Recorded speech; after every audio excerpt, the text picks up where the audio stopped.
Hello, আসসালামু আলাইকুম। আশা করি সবাই ভালো আছেন। আজকে বেসিক্যালি আমি যে ভিডিওটা নিয়ে কথা বলবো সেটা হচ্ছে ফার্স্টে গতকালকে খেলা শ্রীলঙ্কা ভার্সেস আফগানিস্তানের এই খেলাটা নিয়ে আসলে আমি কথা বলতে চাচ্ছি। ইন বিটুইন কালকে যে বাংলাদেশ কোয়ালিফাই করলো সুপার ফোরে, ওই বিষয়গুলো নিয়ে কথা বলবো। প্রত্যেকটি একটু পয়েন্ট বাই পয়েন্ট নিয়ে আজকে কথা বলবো।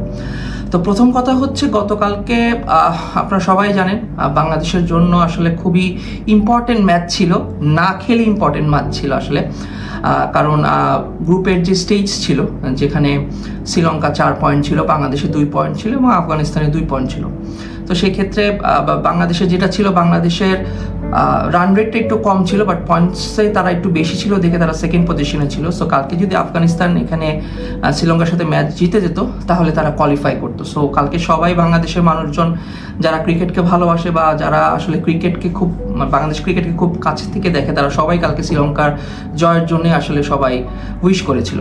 সো বেসিক্যালি কালকে যেটা আমি খেয়াল করেছি, যার মধ্যে প্রথম জিনিসটা ছিল শ্রীলঙ্কা কালকে আমি বলবো না প্রথম খেলা বাংলাদেশের সাথে যে পারফরমেন্স ছিল, খুব যে ওই রকম পারফরমেন্স ছিল তা না, বাট তা অবশ্যই আফগানিস্তান ভালো টিম, এখানে আসলে কোনো ডাউট নেই। বাট এটাও মাথায় রাখতে হবে, Sri Lanka is much better team than Afghanistan.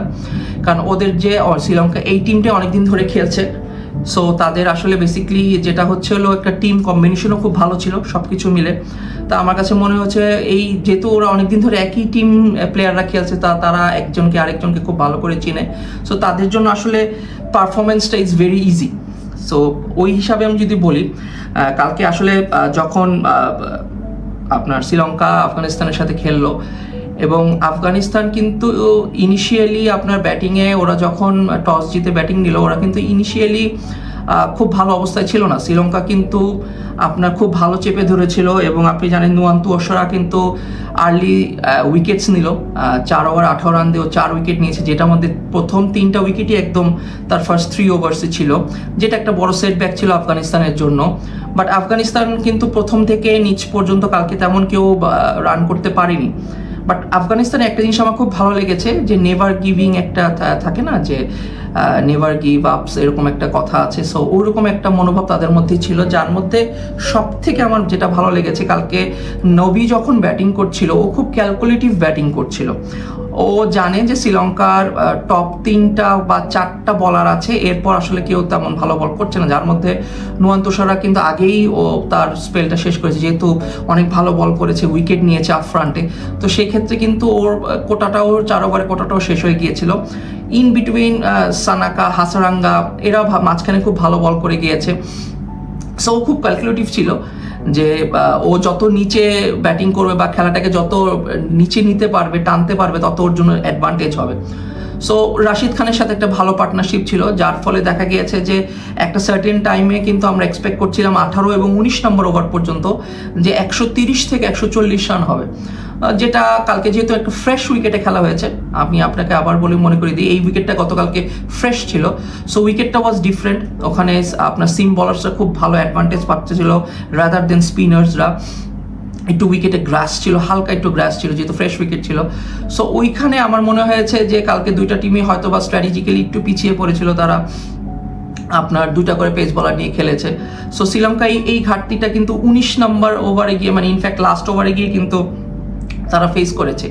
এই জায়গাটা আমি আসলে একটু কথা বলতে চাচ্ছি যে নবী কিন্তু এই ক্যালকুলেটিভ কথাটা কেন বলছে, ও কিন্তু ওয়েট করেছে একদম লাস্ট ওভার পর্যন্ত, বিকজ ও দেখেছে যারা ভালো বল করেছে তারা কিন্তু কোটা শেষ হয়ে গেছে। সো বেসিক্যালি কালকে ওয়েলেগার যে লাস্ট ওভারটা ছিল, আপনারা সবাই জানেন সেখানে 5টা 6 খেয়েছে, সো অলমোস্ট 32 রান দিয়েছে।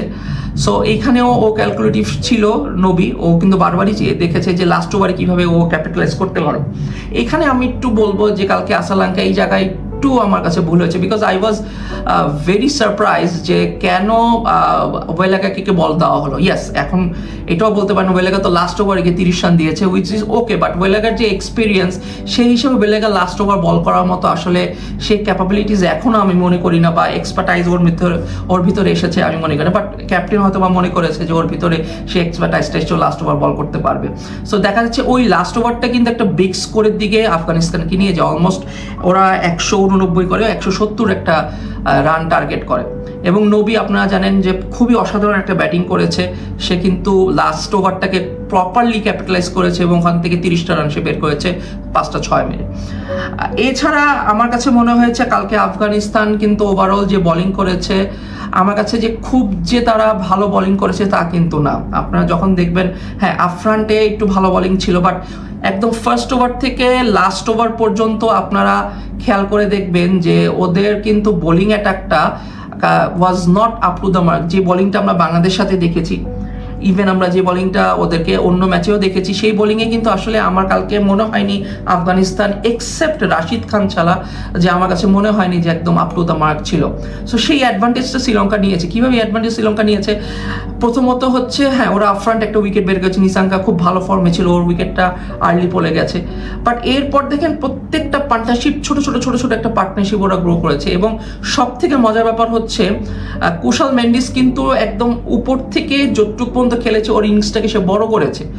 ও ওয়ান সাইড ধরে কিন্তু ব্যাটিং করেছে। এটাই একটা টি20 আসলে ফরম্যাটের, মডার্ন ক্রিকেটের এখন আপনার ফরম্যাটের একটা বড় অ্যাডভান্টেজ, যে যেদিন শুরু করে প্রথম 4 জনে ব্যাটসম্যানদের কেউ যদি এটা সেটেল হয়ে যায়, কেউ যদি রানটাকে বড় করতে পারে, সে কিন্তু নিজেকে লাস্ট ওভার পর্যন্ত নিয়ে যায়, অপোনেন্ট থেকে বাকিরা ওকে হেল্প করে। তো সেই ক্ষেত্রে কালকে কুশাল মেন্ডিস কিন্তু সেই কাজটাই করেছে। এবং তার সাথে যারা পরে ব্যাটিং করতে এসছে, ইভেন আপনার আসালাঙ্কাও যখন ব্যাটিং করতে এসে তখনও কিন্তু ইকুয়েশনটা একটু বড় ছিল। আসালাঙ্কা এসে কিন্তু ছোট একটা 30-40 রানে একটা ভালো পার্টনারশিপ দিয়েছে।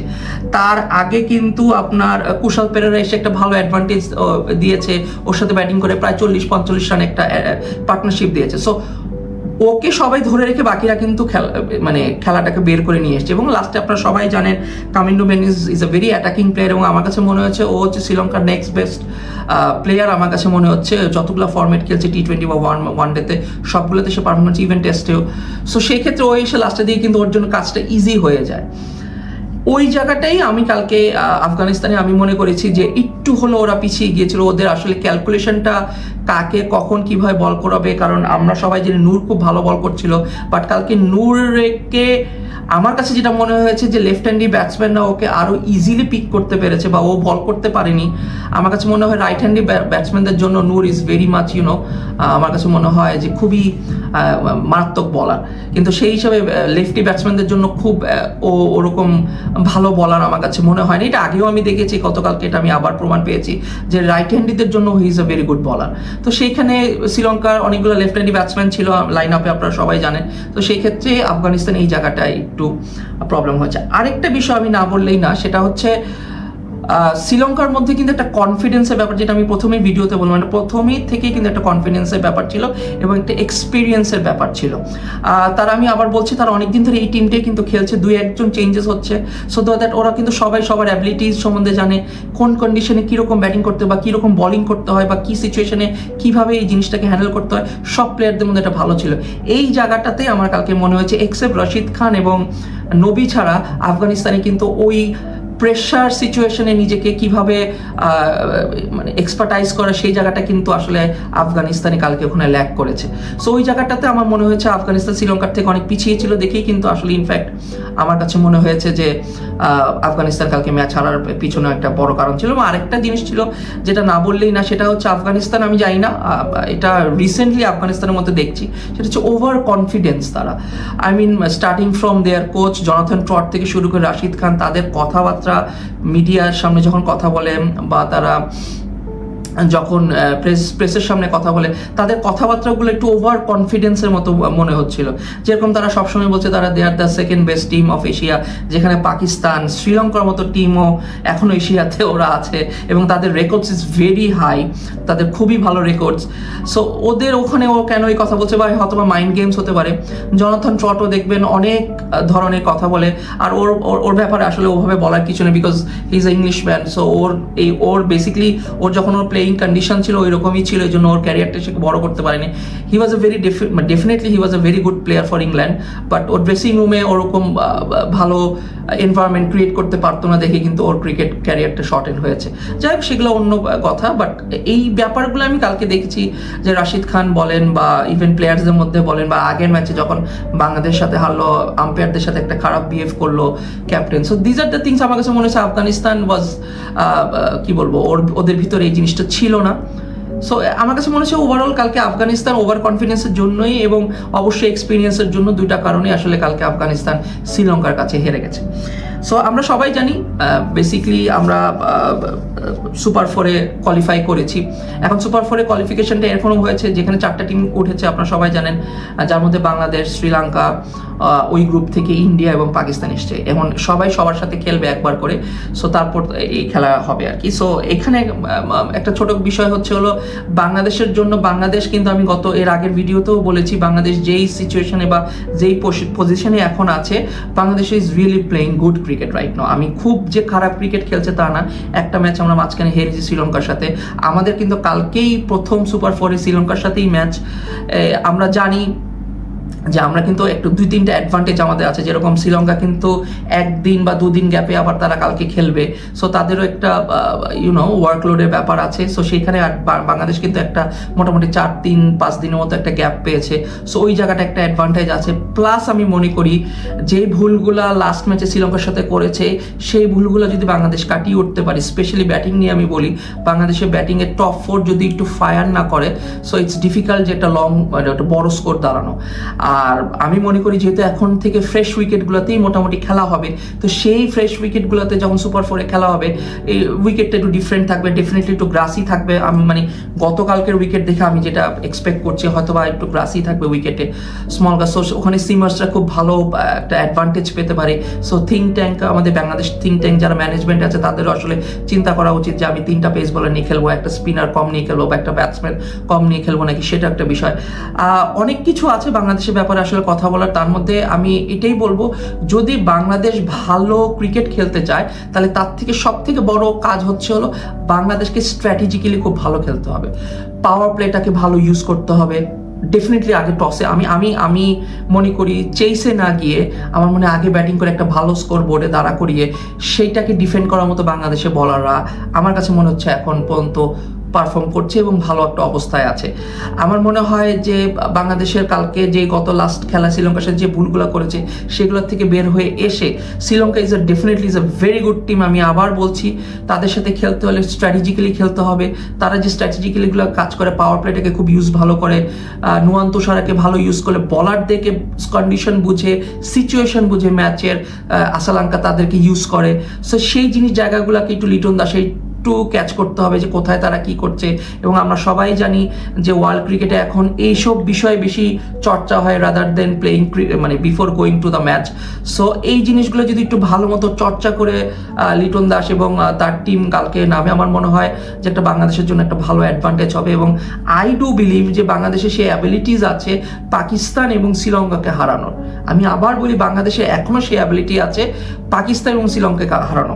বিকজ পাকিস্তান যে অবস্থায় আছে, যে টিম আমি দেখছি, পাকিস্তান আমি বলবো না খুব ভালো অবস্থায় আছে, খুব ভালো ক্রিকেট খেলছে তাও আমি বলবো না। তাদেরও টিমের মধ্যে একটু কোন্দল আছে, তাদেরও একটু ম্যানেজমেন্টের সাথে সমস্যা হচ্ছে। সব কিছু ওভারঅল মিলিয়ে আমি দেখছি যে বাংলাদেশে কিন্তু একটা ভালো অপরচুনিটি আছে সুপার ফোরে একটা পারফরমেন্স করার। সো এই আশা রেখে আমি আজকে এখানে শেষ করবো। তবে আরেকটা জিনিস আমি না বললেই না, যেটা হচ্ছে বাংলাদেশ ক্রিকেট যদি এই এশিয়া কাপে ভালো করতে হয়, কালকের ম্যাচটা ইজ ভেরি ইম্পর্টেন্ট। বিকজ প্রথম ম্যাচ শ্রীলঙ্কার সাথে হার জিত is not a big deal হচ্ছে হলো আপনি যদি ভালো ক্রিকেট খেলেন, ওই দিন আপনি ভালো ক্রিকেট খেলবেন, আপনি অপোনেন্ট টিমের সাথে সেদিন আপনি ভালো করবেন। Definitely fielding is a big factor. Sri Lanka যেরকম আফগানিস্তানের সাথে দেখেছেন 3-4টা দুর্দান্ত ক্যাচ নিয়েছে, সেরকম কিছু ক্রিয়েট করা মাঠে। এবং আমি মনে করি বাংলাদেশ টিম এখনও আবার যে অবস্থায় আছে, আমি মনে করি বাংলাদেশ টিম খুব ভালো ক্রিকেট খেলবে। এবং আমি আবারও বলতে চাই যেই ফর্মে প্রথম 4-5 জন ব্যাটসম্যান আছে এবং নিচ থেকে পেস বলাররা বা স্পিনাররা যা বলাররা যা তাদেরকে সাপোর্ট করতে হলে একটা ভালো স্কোর দরকার। সো আমার মনে হয় হোয়াট এভার 160 to 165 অ্যাভাব হবে সেটা ডিফেন্ড করার মতো বাংলাদেশের অ্যাবিলিটিস আছে। সো এই বলেই আজকে ভিডিও শেষ করছি এবং সবাই বাংলাদেশ টিমকে কালকে সাপোর্ট করবেন এবং আশা করি কালকে বাংলাদেশ টিম জিতবে।